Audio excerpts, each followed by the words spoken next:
Hey everyone, great to meet you. I'm dialing in from San Francisco. So great to see everyone. Um, like uh, like Eleanor said, my main focus that we'll be walking through with Alexey is how we drive product results with a growth-oriented team. And the main reason that we're talking about this and why it's so relevant right now is, that we're in a period of economic instability, especially in the tech world. And so we all need to think about what are ways to supercharge our teams going forward. So that'll be the main focus as we talk through this.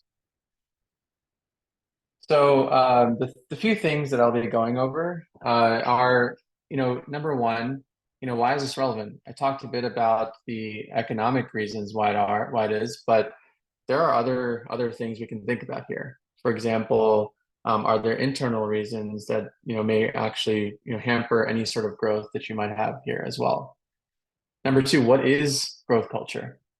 So what I mean by that is uh, growth culture can be associated a lot with sometimes negative connotations when we think about letting go of quality bars for the product and so on. So I'm here for me and Alex are going to talk a little bit about how not across the stakeholder teams, how can you input growth culture across the board, and specifically engineering, how do you do that as well? And then I'll give an example from my current company, which is HomeLight, and how we've done this there, how we've changed the process and made a huge difference from that perspective. And I'll give you a few tips in terms of how this can be implemented with your teams as well. So, why am I why am I here talking about this? Is also, I think, relevant to this conversation.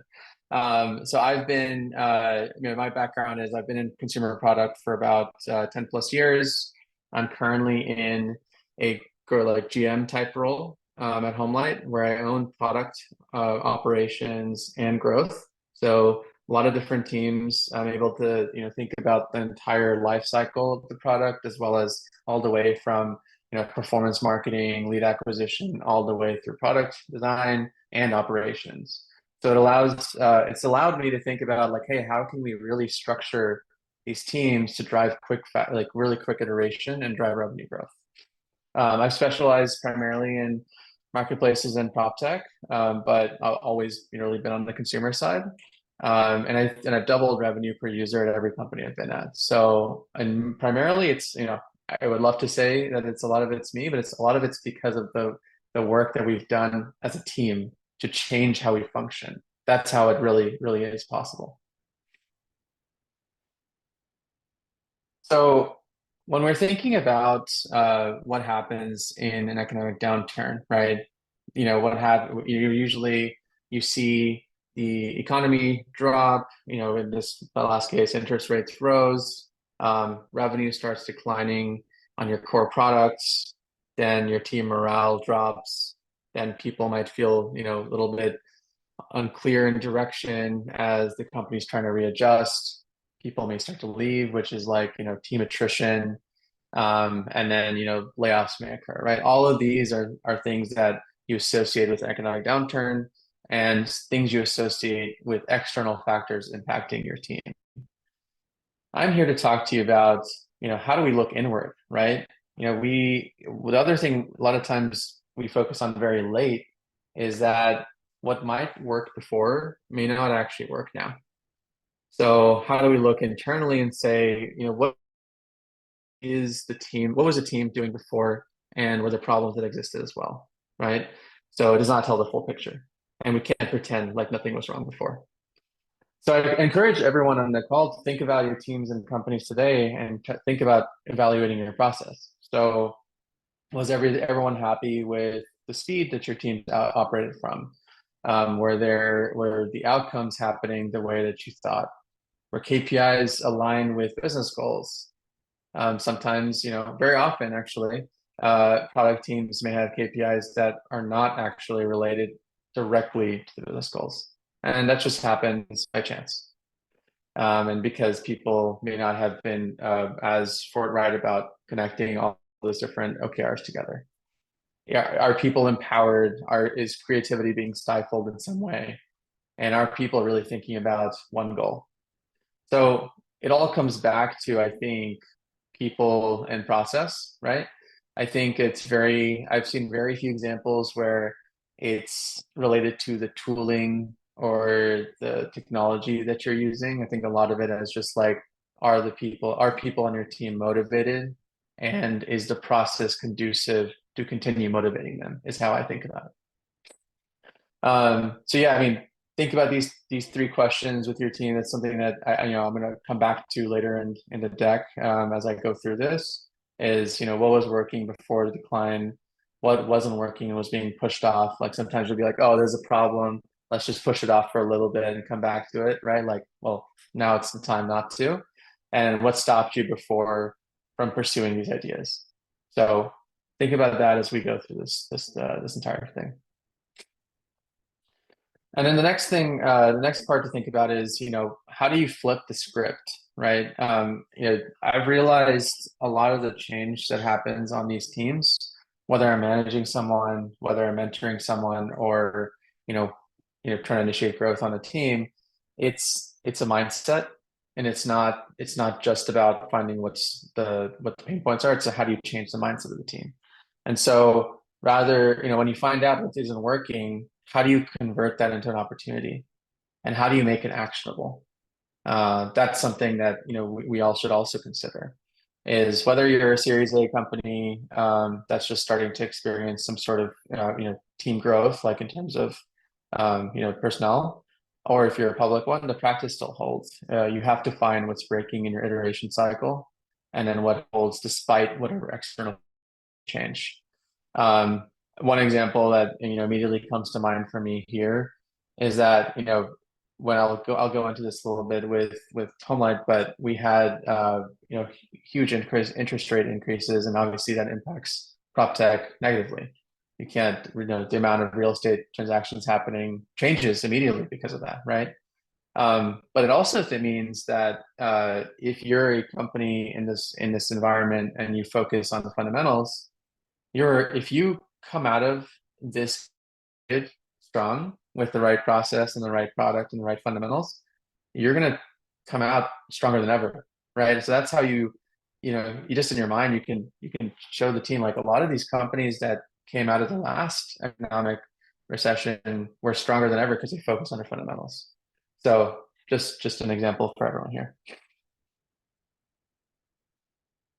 I talked about this before in terms of how growth culture does not mean we're building bad product. A lot of I've been at places where, you know, growth was associated with low quality development. Fast meaning like fast iteration means bad build quality. Like this was what was communicated a lot of times to me. And obviously it can turn a lot of people off to this idea of like building a growth team, right? Or like a growth oriented team. I do not subscribe to this at all. I just think that you need to reset the team's expectations on what is going to be ownership and everything required for the team. So what that means is it no longer means the same roles and responsibilities for each person. It means that this is expanded quite a bit. It means there's shared team ownership. That yes, there's faster iterations and shorter time that you're kind of trying to push for this. But build perfection is not required. It just means that if you see, like, let's say you release something, twice as fast, obviously you're not expecting that the build quality is going to be perfect as you would when you add in a week-long QA cycle.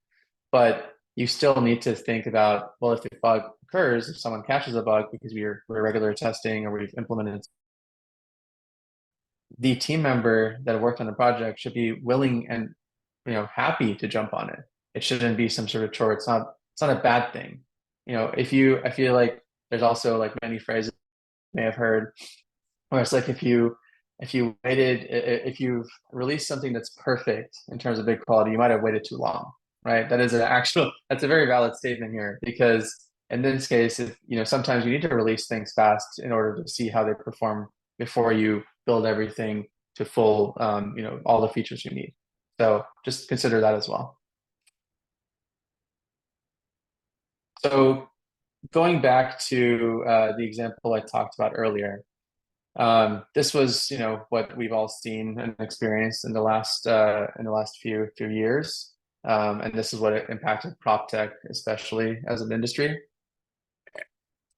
We've seen prop tech go from peak revenue and transaction volume for a period of almost 15 years, and you see that right here, where the red line just jumps up here, and it jumps especially high right here before everything comes down, and that's because interest rates, this blue line, went back up to 7-8%, especially in the last year.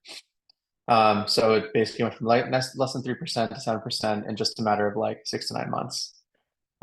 This has obviously a dramatic impact on every company in the space going on in the space today. And like I said here, the big focus for HomeLight was how do we take this as an opportunity to establish more fundamentals, establish a different iteration cycle across the company, which was a really important thing for us. So the example I'm going to talk about in this case is how we did that with the client business, basically. So our D2C business, our direct-to-consumer business, is focused on driving clients, home buyers and home sellers, to agents, lenders, and investors.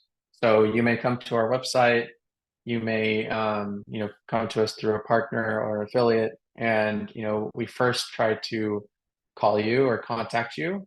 And then we ask you a few questions to validate and qualify you, and then we pass you to an agent, investor, or lender, and help you walk through your home transaction. That's the general flow at the highest level.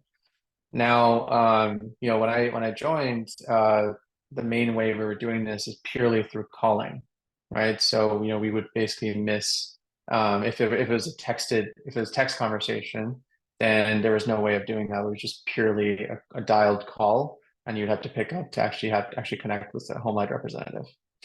So, in this case, the key result here, or like the KPI we're trying to improve here, is contact rate. If contact rate improves, you will eventually have revenue also improve per client, because you'll have more people you contacted, therefore more people you'll qualify, and then you'll have the referrals going to agents, investors, and lenders also improve. So that's how the funnel works. And in this case, it's a pretty big deal, right? I'm talking about changing operations. I'm talking about changing technology. I'm talking about changing every part of the stack in order to do this. So really big investment. So the question became, well, intuitively, it all makes sense to us that if we add in texting as part of the entire flow, this should really improve all sides. But you want to do this through fast iteration, and you want to do this through quick tests rather than just doing a all-out 6-month approach, right? So what we did was, like I talked through at the beginning, achievable KRs. This was something that we said, how can we prove that contact rate can actually improve initially over time? We also built a business case in terms of saying, like, okay, well, if this does happen, like, how does each funnel step, each key result actually change as well? We also thought about, and I'm going to talk more about this on the next few slides, is what does it mean to have a litmus test for this idea and this initiative? How can we do something very, very quick to see if our case holds water? That's the main thing we want to try. And that'll allow us for fast iteration. And last thing, which is I think the part I was talking about before, cross-stakeholder vetting and team ownership. So sometimes EPD teams, like engineering product design teams, may be insular, and they may not include other teams when thinking about all these different projects. I think the change I'm trying to do here is, how do I include sales, marketing, and so on for this iteration? Because there are tests that they can do that can also be part of the growth litmus test scoping. And then team ownership wise, how do I establish change owners and people that are really going to lead these projects and share ownership across the board. So those are like the 6 things that we focused on throughout that made a big difference here. And this did actually, basically had double-digit increases in contact rate and revenue from clients through this entire initiative. So to go into this further, I'll talk to you about how our process was before. So, when I joined, it was purely about, here's a multi-quarter roadmap. We had our quarterly big rocks, and then like usual, you'd have your PM take the spec, work with product design, and you'd have development, QA, go to market, release with operations marketing, right? So a lot of these teams were involved later. The PM was leading everything in terms of like coordinating and releasing everything, and that was just like how things worked. And because you had these multi-quarter roadmaps, it was a lot of yes, we were thinking probably a year out a lot of times, but it wasn't necessarily fast iteration.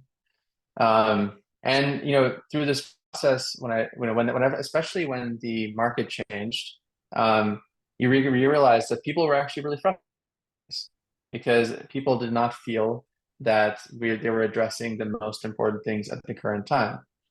There was no avenue to clearly include growth tests or quick tests in this process. Yeah.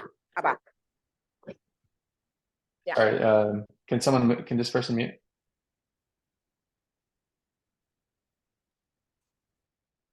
So because of that, what happened is, we identified these things were not working. We had processes that were slower than usual, and we actually forced a change in this process to look more like this.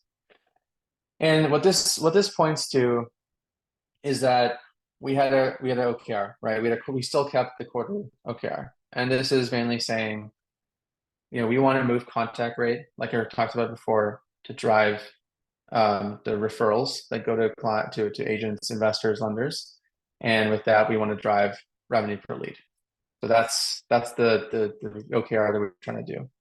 Now, in terms of the litmus breakdown, this is where we decided, how do we include, not just PM deciding to spec, how do we include engineering, design, operations, marketing, sales, to see what are all the ways we can actually test this.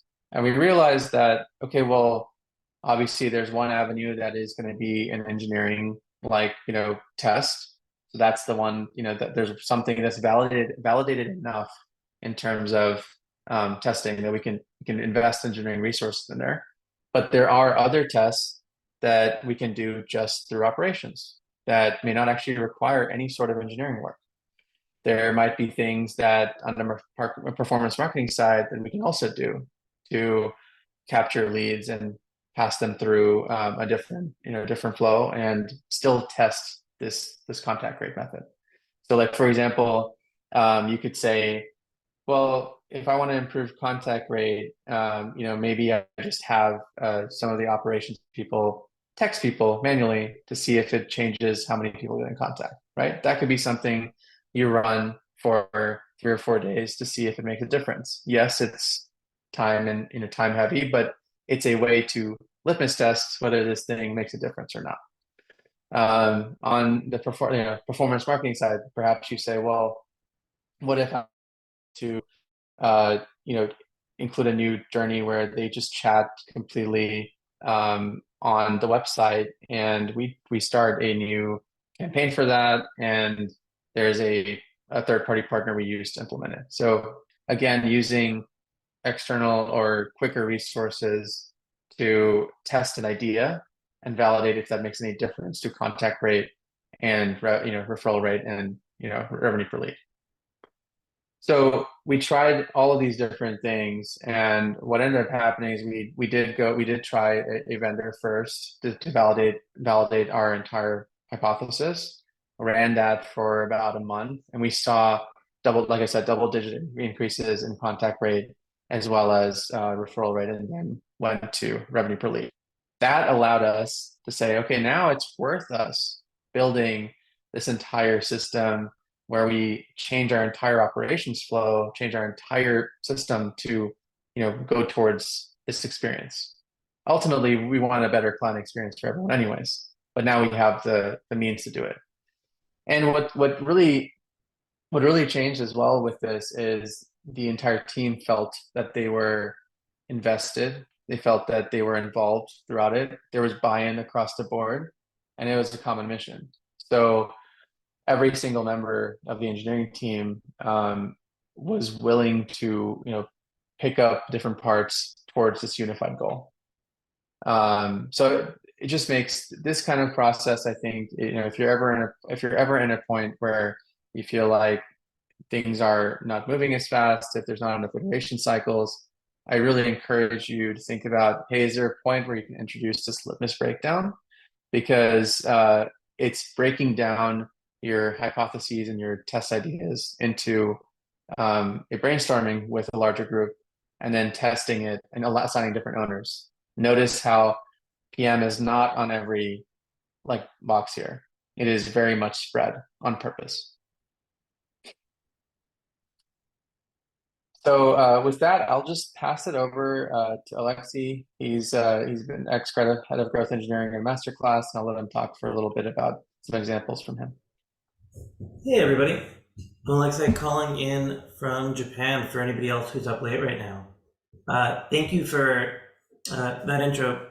Yeah, you're absolutely right. I think PMs don't need to be on everything. I think one thing that's particularly important these days is for a PM to be able to be higher leverage, spend more time on the higher strategic initiatives, improving the organization, and just do more with less. And as Gaurav is saying, I think as an engineer and as somebody who's managed a lot of engineers, I can tell you a growth engineer can do more on their own than you would normally expect. You are able to give them more autonomy, but to do that, they need two things. They need context and they need opportunity. One of my focus areas at Masterclass was specifically leveling up the engineers to be able to do more of their own, to allow the product managers to be more strategic. How do you practically go about getting the engineers to that place where, well, first of all, there are many ways, and I'll share a link in the chat for a draft blog post that some of you may find useful, but I'll talk about three right now. I think, and I'll specifically talk about ones that are helpful if you're just starting that cultural change. The first one is brainstorming. I think starting every quarter with a brainstorm is huge because for two reasons. One, if the engineers came up with the ideas that they end up working on, they're a lot more motivated to work on them than if they're just ideas that they were assigned. And this is true even if the ideas that they came up with, you were already planning to do. So if you just organize and frame the brainstorm questions correctly, they can come up with ideas you've already had, but now they feel like they're ideas, and so they're more motivated, and they end up working faster and better. The second reason a brainstorm is really effective is because in order for a brainstorm to be effective, the engineers need good context. So it forces product managers and UX researchers to take all of their knowledge and collapse it down into, like somewhere between 15 minutes and an hour of context setting. And that context setting ends up paying really high rewards throughout the quarter as the engineers have a better understanding of what we're doing and why. So start with the brainstorm. I think it ends up being really high impact. The second thing you can try early on is a pick one approach. And this is early on when we were doing this in Masterclass. I think PMs were very skittish about letting engineers have more ownership about the projects and felt like they really needed to be in the weeds and making sure that everything was being done well. And one way we got started was saying, okay, well, what about just one, right? At the end of the brainstorm, we'll have all the ideas. The PM has already prioritized them based on the ones that they want to happen. Let every engineer claim just one idea for the quarter, and then have them act as the mini PM for that idea, starting from working with the designer, getting feedback, analyzing the result all over the place. So you may not be comfortable handing engineers your bigger projects, but just let them pick one and shepherd them and see how it goes. You'll be surprised at how effective that is. And then finally, one way to get engineers more context, unsurprisingly, is for them to take the growth engineering course that I will be teaching at Reforge in about a month. I've been teaching growth engineers how to understand growth, how to transition from core product for a large part of my career. And I'm excited to be doing the first ever growth engineering course for Reforge. It's well worth taking a look, well worth sharing with your team. If you have an L&D budget, they are excited to see what to spend on. And I'll put both of those links in the chat now. And back to you, Gaurav. Thank you for having me. Thanks, Alexey. Yeah, I think the biggest thing from Alexey's part that he mentioned is engineers are some of the smartest people on your team. Like definitely use them for more, more ownership. It'll just work out better for everyone. So just remember that. So I think, a lot of this that we talked about, this may seem daunting, right? Like it's a lot that I'm asking and a lot that I'm saying here. The thing is, how can you put this into smaller size chunks to change as part of your teams, right? So like one question you might have is how long does this take? It at HomeLight, I think we've basically transformed the team into driving about 4 times the outcomes and output over the last year. A lot of it through the changes I mentioned in process, but also through the changes in how people feel about their ownership level, which is a little less intangible that you can talk about. And that's something Alexey also mentioned in terms of giving engineering more ownership. I think it takes 6 months minimum to after implementing the process and consistent support. You need stakeholder leadership support for this. Each engineering and designer to feel ownership of the key results, not just the PM. So those things need to be there. And I'm not discounting that it takes a bit of time to get that approval and buy-in, but it can be done. That's something that is possible, and I think can make a team completely different than before. And how do you retain talent during the transition? Sometimes, as you're making these changes, people might get frustrated and not feel like they can, they might still be frustrated and then just leave. So I think it's important to identify who are the, change champions on your team. Like who are the ones that are hungry for more empowerment, that really want to drive change. Because obviously, you're not just gonna someday go and be like, oh yeah, like I'm just going to implement this process. You have to get buy-in over time. You have to talk to people about it, and you're going to see that there's people that are like, yeah, I want to really help this. I want to help drive this with the team, and that's who you focus on first, and be like, okay, that's great. Like Alexey said, why not just give them, a smaller project and say, hey, it's time for you to like see what you can do with this. Here, let's talk about the goals. Let's talk about what this is trying to drive in terms of outcome, but why don't you lead this? There's no downside, right? And I think doing that more and more, eventually you end up in a place where you can point to leadership across the board and be like, look at these 4 projects that I, empowered people to own, and they've turned out really well, and they've actually drove these outcomes. I think this is a process change that we can implement across the board. That's how you show people that this is worth doing. So yeah, just I think my biggest suggestion to everyone on the call is, before you change the entire process on a team or on at a company, test this with a single initiative. Like pick an OKR that you want to test this on with a team or pod, and try breaking it down into the smallest iteration test you can do, not just limited to product and engineering. Try to see what other tests you can do to validate it, and see if these are things that people will want to take ownership on. If that succeeds, then you have a case to show your stakeholder leadership that this is worth doing, and then you can basically influence larger changes across the company. That I think is the best way to pursue this. If you do this without showing examples, it obviously might be a bit harder. But I think it's worth pursuing regardless. I think this is the way I think most teams are going to function in general, because the cycle is changing with all the new trends and technology. Things are faster and faster, and you have to learn how to adapt to them. With that, so thanks everyone for joining the call. Really appreciate it, and I'm going to leave it open for questions now. Great. We already have like 3 questions. So if you have more, please put them in the chat, in the Q&A, sorry, not the chat. And you can upvote the question you'd like Gaurav to answer. This will help us prioritize. So the first one, it's a really long one, but I'll read it out loud. So we have a pretty siloed org structure, and design are grouped into focus area, web versus app, with the product owner owning their backlog. But the product managers in our org define larger cross-functional initiatives, and we are a completely separate team. It's difficult for us PMs to work directly with the engineering and design teams. We're expected to work more closely with the product owners and to already have our features known and spec'd out. Do you have advice on how PMs can leverage the new team process you outline, which involve the engineering and design team more? Yeah, thank you. That's a great question. I think that for that example, clearly there's an extra step in the process that you're having to solve, which is probably, I would guess, is really inundating you as a PM on this. So I think you probably like this actually is very similar to what I joined HomeLight as well. We had platform teams, and we also had like multiple levels of like prioritizing stories and epics for these teams.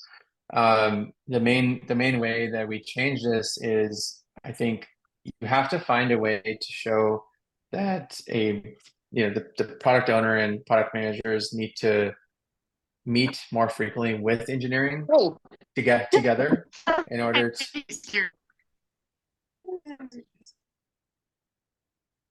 Okay. You need to find a way to, basically meet together in order to prioritize and build a strategy together. So my main point is you want a process where PMs, engineering, and product owners are there at the same time. And in order to do that, you have to find examples to show that this is the right way of working. Because if you don't do that, you're going to have an extra 1 or 2 steps where you're iterating with the product owner without engineering. And to be honest, the engineering team might actually have a different perspective if you were there. So I would basically say do the same thing I might recommend on the screen. Pick an initiative that you want to try this with. I'm sure there's at least one product owner that is going to be interested in actually working with you on this, because hey, if you move faster, they all look good. Like everyone on the team looks good.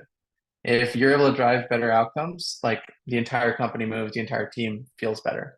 So find one person on the team that is going to be helpful and conducive to this process. Work with them to identify initiative and an objective that could work, and then break that down into the litmus test breakdown that I talked about, where you basically see what are the smallest sources of tests you can build and go about it that way.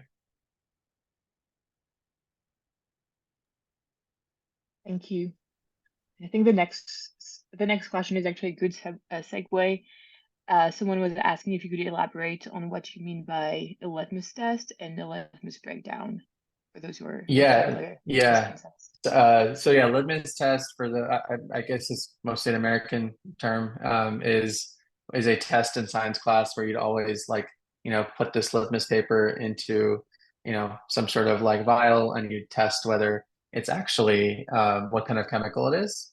And so that was why I used the example. But what it means is you want to see whether it holds. You want to see if it makes the test makes sense or not. Like your hypothesis, is it valid or not? That's all I really mean. But it's supposed to be a quick test, right? It's not. What I'm trying to emphasize here is that if you break down your hypotheses and your ideas into the smallest possible like actions, then you can see, okay, well, if I don't really have to invest in engineering resources in this yet, I can try this with an operations test, I can try this with a marketing test, and you see whether your hypothesis is valid. Thank you. Okay, another question. So how long would a litmus test run for? We do many tests, but sometimes it takes a long time to get tangible results. Yeah, that is a great question. I think you want to think about what's the test that you can run that will get you enough data to convince other stakeholders that this is real. So like, for example, for me, it was an operations test, right? Saying, well, we could try this with actual people texting. We could try this with an external contractor, like an external resource running a test on X number of clients. So I think you want to look at it from your wherever your audience base is or your users are, and then see how you can impact like at least 10 to 20% of them, and with some tests, and see how fast that would take. I obviously it's very dependent on your customer journey and how that looks. So I'm happy to talk specifically about your example if you'd like as well.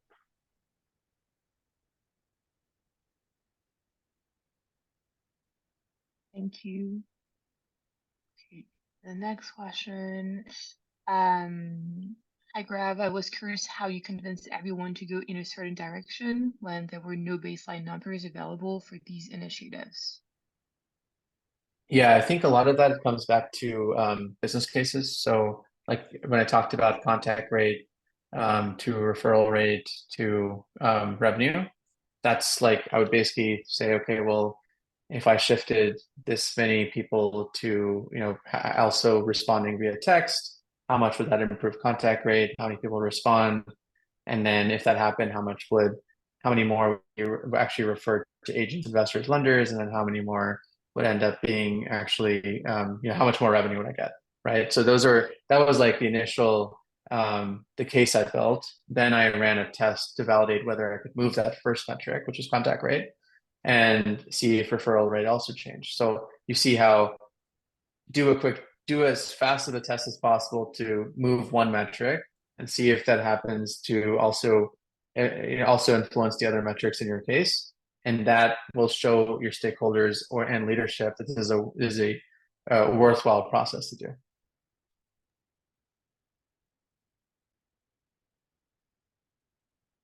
Thank you. Okay, the next question. So in the team process after slide, so yeah, should engineering build an experiment instead of like ops and marketing? I can't remember exactly which it was. I think you're talking about this slide. Yes, I think on this slide, I think I was purposely giving the example of how other teams besides engineering can also run experiments. But no, I'm not saying engineering should not run experiments. I'm saying that you'll want to invest engineering resources in things that are validated, because those are your most, like usually your most expensive resources, plus the ones that may require the most time. So invest things in that are as validated as possible. And there are things that also can be tested without engineering that you should also do. That was my main point. I'm not at all saying that engineering should not run experiments. And in fact, I'm saying engineering, products, and design should run as many experiments as possible, as long as they are like smaller and as bite-sized as possible. Thank you for clarifying. Okay, and then we had another question that I think Alexey, you want to answer. What are some of the traits of growth engineers you look for that sets them apart from just engineers? Yeah, great question. I think this sort of gets to the heart of a lot of what I've been reading about in the past year and a lot of the focus on this course. I think as a software engineer, the instinct is to build stuff. Like that's sort of what a lot of the job is. Like you are building the product that the company is then selling. But then you come over to growth, and your job is not actually to build. Your job is to validate and to experiment and see what works. It's sort of like if you were a construction worker and you show up and you want to build a building, you start building the building. It's like no. This is a tent city, right? Like we don't need foundation. We just need to validate whether this is a pop-up restaurant. This is a food truck. This does not need to be like a real restaurant yet. And that kind of mindset shift where you're building stuff to validate whether it works, and it's kind of quicker throwaway. It's not necessarily worse quality, but it's sort of like lower fidelity.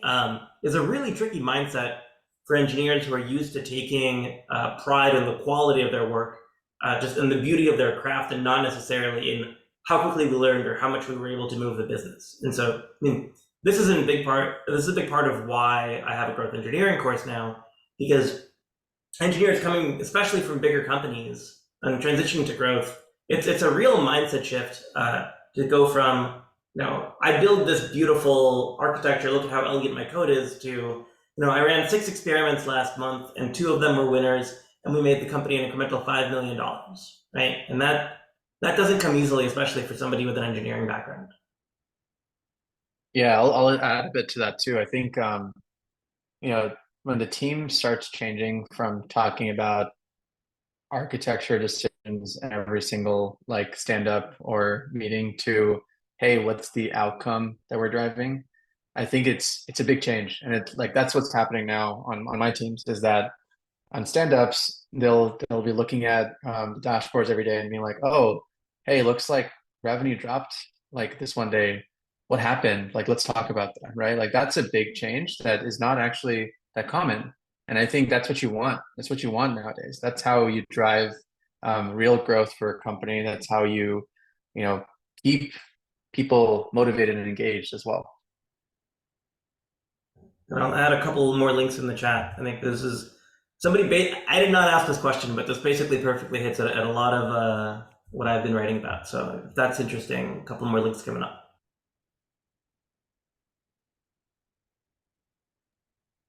Thank you both. We have one last question. I know we're at time, but maybe we can answer it for Dimitri. So the idea of pivoting from micromanagement to granting the team more ownership is definitely a significant step forward for everyone involved. This transition often leads to a new challenge as the team becomes deeply invested in a future and strives to perfect it. In this context, how would you recommend ensuring that our commitment to excellence does not adversely affect our time to market? Yeah, I think so. I think, Dimitri, you're talking about how when this changes, you may have a lot to teach as well, and a lot to help the team with as they learn to take ownership on different aspects. My main comment on this is, think of this I think of this very similar to like even managing a team. I mean, for example, I manage a lot of different functions, and I think I'm very much an expert in product management, but I may not be like the biggest expert in something like performance marketing at this point. That's something I would say I'm still learning from someone I manage. I think in this case, you know, the engineer or the marketer or operator, whoever's running these experiments in this example, you may not, as a PM, you may not be like directly owning every single thing, but you're still meeting with them and still working with them to define goals and time to market, what you expect from the outcome. So like you're still owning the overall initiative and the objective. It's just that now you have spread ownership to different people to run things with you, right? So I actually think that if you do this right, you're not going to experience any time to market impacts. But the main part you have to do here is very regular, like iteration with that person to understand where you need to help support and where you don't. If you don't do that, I agree, it could very much adversely impact your time to market.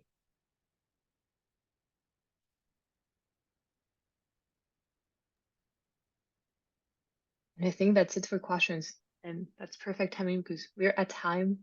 So I want to thank you both, Gaurav, Alexey, for this great event. Thank you all for joining, for all your insightful questions.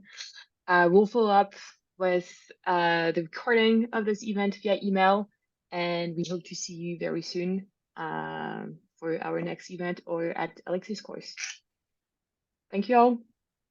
Thanks all.